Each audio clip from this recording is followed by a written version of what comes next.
il est bien camouflé au milieu des arbres. Car ce blindé est précieux, c'est un tank allemand, un Léopard 2, le modèle de char le plus puissant envoyé aux Ukrainiens par l'OTAN. Il est plus moderne que la plupart des modèles utilisés par les Russes.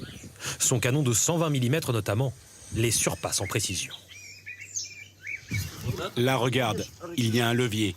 Pousse-le et tourne ici ensuite. L'équipage apprécie le blindé, mais a encore besoin de mieux le maîtriser. Et surtout, même s'il est redoutable, ce n'est pas une arme miracle. Les attaques restent dangereuses. C'est très difficile avec les mines. C'est compliqué de déminer. Et puis les Russes ont installé beaucoup d'obstacles anti-chars devant nous. C'est vraiment dur de passer avec toutes ces défenses. Ils se sont bien préparés en face. Notre reporter sur place constate que les Ukrainiens sont très prudents. Ces chars occidentaux sont dissimulés partout autour de nous pour ne pas être repérés.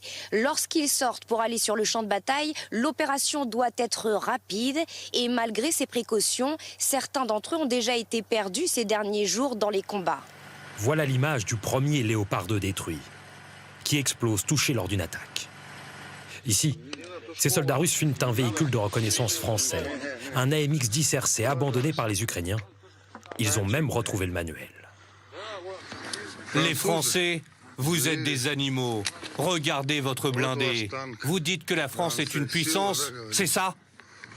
Des blindés d'origine américaine et britannique ont aussi été détruits pendant la contre-offensive.